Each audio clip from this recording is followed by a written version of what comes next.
Alam mo ba na sa April 29 handang Mayo 1, posibleng walang jeep sa lansangan? Inanunsyo ng Piston at Manibela ang 3 araw na transport strike. Bakit? Kasi sobra na rin sila sa hirap dahil sa presyo ng diesel. Ang pinapanawagan nila, itaas ang minimum pamasahe mula 13 pesos papuntang 23. 10 pisong dagdag. Para sa pasahero, malaking dagdag gastos. Pero sa driver, hindi rin sapat. Hinihingi din nilang i-roll back ang diesel sa 55 pesos per liter. Tanggalin daw ang 12% VAT at excise tax sa diesel para tumigil ang pagtaas. Pero ang masaklap, ang biktima sa gitna ay tayong commuters. Mga estudyante, manggagawa, mga nanay.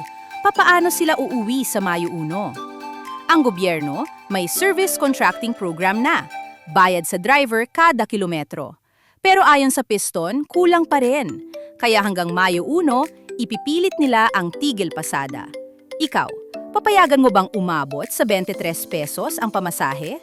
O suportahan ang mga driver sa kanilang welga?